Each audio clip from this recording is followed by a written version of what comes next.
ظلم کا تعلق مظلوم کے احساس سے ہے۔ کسی ظالم کا کوئی عمل اس وقت تک ظلم نہیں کہلائے گا جب تک مظلوم اس عمل سے پریشان نہ ہو۔ دنیا میں ہونے والے بیشتر مظالم مظلوم کی پسند کا حصہ بنا دیے جاتے ہیں۔ بعض اوقات تو مظلوم اس ظلم کو برداشت کرنا اپنے ایمان کا حصہ سمجھ لیتا ہے۔ ظالم کا سب سے بڑا ظلم یہی ہے کہ وہ مظلوم کو ظلم سہنے، ظلم میں رہنے کی تعلیم دے چکا ہوتا ہے۔ امیر بادشاہ غریب رعایا کو تسلیم، صبر اور رضا کی تعلیم دے کر اپنے مال کو محفوظ کرتا ہے۔ غریب کو صبر کی تلقین کرنے والا خود امیر رہنا پسند کرتا ہے۔ ظلم ہوتا رہتا ہے اور کسی کو خبر تو کیا احساس تک نہیں ہوتا۔ امیر حکمران اپنے بچوں کو انگریزوں کے سکولوں میں تعلیم دلواتے ہیں اور غریب عوام کو دین کا حوالہ دے کر سمجھایا جاتا ہے کہ ان کے بچے کسی دارالعلوم میں تعلیم حاصل کریں۔ درس نظامی سے فارغ التحصیل ہو کر غریبوں کے بچے کسی مسجد کے امام بن کر اس کے حجرے میں زندگی بسر کرتے ہیں اور امیروں کے بچے افسر بن کر حکومت کرتے ہیں۔ ظلم ہوتا رہتا ہے اور کسی کو محسوس نہیں ہوتا۔ اگر کوئی دانشور اس ظلم کی نشاندہی کرتا ہے تو اسے ملحد و زندیق کہہ کر بدنام کر دیا جاتا ہے۔ تعجب کی بات تو یہ ہے کہ ظلم سہنے والا، ظلم میں رہنے والا خود بھی ظالم کے ساتھ مل کر اس انسان کے خلاف ہو جاتا ہے جو اسے اس پر ہونے والے ظلم کی نشاندہی کرتا ہے۔ ظالم اپنے ظلم کو برقرار رکھنے کے لیے بڑے بڑے روپ دھارتا ہے، کبھی مسیحائی کا روپ، کبھی رہنمائی کا بہروپ، کبھی آشنائی کا انداز، کبھی محبت کا طلسم، کبھی تعریف کرنے والے کی شکل میں۔ ظلم بہرحال جاری رہتا ہے۔ آج مسیحائی کی وبا پھیل چکی ہے، ہر نااہل کو زوم آگہی ہے۔ قوم پر انتشار نازل کرنے والے مسیحاؤں کی کمی نہیں، ڈاکٹروں کی کمی نہیں۔ ڈاکٹروں کی شکل میں ایسے مسیحا موجود ہیں جن کی توجہ مریض کے مرض کی بجائے اس کی جیب پر ہوتی ہے، مسکرا کر اتنی بات بتانے کے لیے کہ آپ کو کوئی بیماری نہیں، آپ سے فیس کا مطالبہ ہوتا ہے۔ آپ خوشی سے ظلم سہتے ہوئے رخصت ہوتے ہیں۔ غریب کی بیماری امیر ڈاکٹر کے لیے نوید بہار ہے۔ ظلم جاری رہتا ہے اور کسی کو خبر تک نہیں ہوتی۔ سیاست کے میدان میں رہنما اپنی انا کے سفر میں بڑے بڑے ظلم کرتے ہیں۔ عوام کو گمراہ کر کے اس کی زندگی عذاب بنا دی جاتی ہے۔ ایک ان پڑھ چھابڑی والے کو سیاست کے میدان کا شہسوار ہونے کی غلط فہمی عطا کر دی جاتی ہے۔ وہ بیچارہ ظلم برداشت کرتا ہے اور سمجھتا ہے کہ اسے بین الاقوامی سیاست کا مکمل شعور مل چکا ہے۔ وہ امریکہ مرد آباد کے نعرے لگاتا ہے اور چھابڑی کو بساتے سیاست سمجھتا ہے۔ اس بیچارے پر ظلم ہو چکا ہوتا ہے اور وہ اس سے آگاہ تک نہیں ہوتا۔ ایک نئے دور کی تمنا مجبور زندگی کو نئے اذیتوں سے دوچار کرتی ہے۔ رہنما کرسیوں کے کھیل میں غریب کی عافیت سے کھیلتے رہتے ہیں۔ ظلم جاری رہتا ہے اور مظلوم کو احساس تک نہیں ہوتا۔ کچھ علماء دین زندگی کی بے معنویت کو اس حد تک بیان کرتے ہیں کہ محنت، کوشش، مجاہدہ اور سعی کی لگن چھن جاتی ہے۔ علم کا ظلم سب سے زیادہ ہے۔ عذاب ہے وہ علم جو انسان کے کام نہ آئے۔ ظالم یہ عذاب مسلط کرتا ہے اور مظلوم اسے تعلیم کی ضرورت سمجھ کر قبول کرتا ہے۔ تعلیم حاصل ہوتی ہے اور ضرورت پیدا نہیں ہوتی۔ تعلیم کا زیور گلے میں یوں لٹکتا ہے جیسے بیل کے گلے میں گھنٹی۔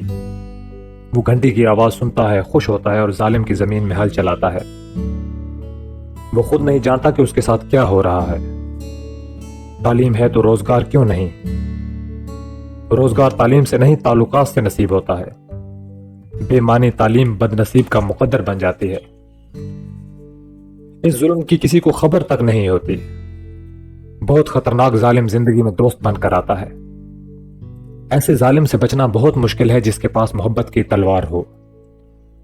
وہ معصوم دلوں کو محبت کے دام میں گرفتار کرتا ہے، ان سے کام لیتا ہے، کام نکالتا ہے اور پھر ایک نامعلوم موڑ پر انہیں حوادث زمانہ کے حوالے کر کے شیطان کی طرح مسکراتا ہوا رخصت ہو جاتا ہے۔ ایسے ظالم کے لیے بد دعا بھی نہیں کی جا سکتی۔ وہ اپنا تھا، اپنا بنایا ہوا تھا۔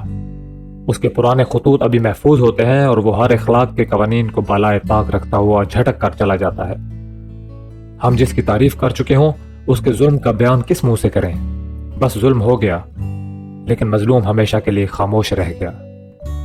دراصل کسی شے سے اس کی فطرت کے خلاف کام لینا ظلم ہے۔ جو شے کسی کام کے لیے تخلیق کی گئی ہے اس سے وہی کام لینا چاہیے۔ اس کے برعکس ظلم ہے۔ کسی انسان سے اس کے مزاج کے خلاف کام لینا ظلم ہے، جبر ہے۔ اس سے انسان کے اندر ایک حبس کی کیفیت پیدا ہو جاتی ہے، اس پر جمود طاری ہو جاتا ہے، اور پھر یہ جمود اندر ہی اندر لاوے کی طرح کھولتا ہے، اور پھر کسی نامعلوم لمحے میں ابل کر لاوا باہر آ جاتا ہے اور ہر شے کو اپنے لپیٹ میں لیتا ہوا تباہ کر دیتا ہے۔ مظلوم کی خاموشی ظالم کی عبرت کی ابتدا ہے۔ خاموش مظلوم خاموش طوفان کی طرح بڑا خطرناک ہوتا ہے۔ کسی انسان سے اس کے معاوضے سے زیادہ کام لینے کا نام بھی ظلم ہے۔ معاوضہ دینے والے کی ہستی کے مطابق ہونا چاہیے۔ سب سے بڑا ظلم کسی کی محنت کو رائے گاں کرنا ہے۔ کسی انسان میں وسوسہ پیدا کرنا بھی ظلم ہے۔ قوم کو تذبذب میں گرفتار کرنا ظلم عظیم ہے۔ کسی راہی کو سفر کے دوران اس کی مسافرت سے بیزار کرنا ظلم ہے۔ آدھا راستہ طے کرنے کے بعد یہ سوچنا کہ ہمیں کس سفر پر روانہ ہونا ہے ظلم ہے۔ کسی غریب کی عزت نفس کو غریب سمجھنا اس پر ظلم ہے۔ ظلم کی صورتیں بے شمار ہیں، مظلوم کی صورت ایک ہی ہے۔ غریب، سادہ، معصوم، شریف النفس، سادہ لوگ، جلد مان لینے والا، اپنا حق ترک کر دینے والا، سب کے لیے دعا کرنے والا، اور اس کی دعا کی وجہ سے ہی تو ظالم قائم رہتا ہے۔ نہ مظلوم کا مزاج بدلتا ہے نہ ظالم کا، یوں ظلم جاری رہتا ہے۔ مظلوم ظلم کو مقدر سمجھتا ہے اور ظالم اسے اپنی دانائی۔ دونوں اپنے اپنے مدار میں قائم رہتے ہیں، لیکن کبھی کبھی تقدیر اپنے نام سے ہونے والے ظلم کو دور کرنے کے لیے مظلوم کی آنکھوں سے پردہ ہٹاتی ہے۔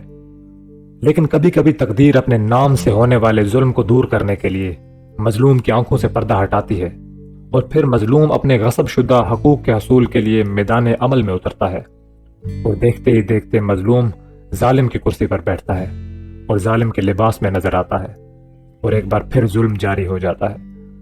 ظلم بہرحال ہوتا رہتا ہے اور کسی کو خبر تک نہیں ہوتی۔ ظلم کا پہیہ اس وقت تک جام نہیں ہوتا جب تک معاف کرنے اور معافی مانگنے کا حوصلہ اور شعور نہ پیدا ہو۔ بدلہ لینے کی تمنا ظلم کی اساس ہے۔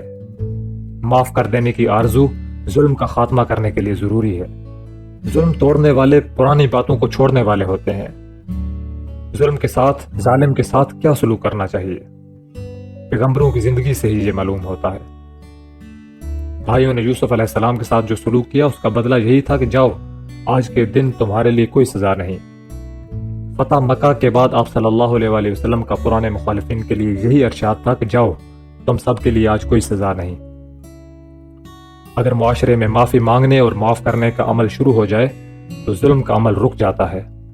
خود پسندی ترک ہو جائے تو ظلم رک جاتا ہے۔ انا کا سفر ختم ہو جائے تو ظلم کا سفر ختم ہو جاتا ہے۔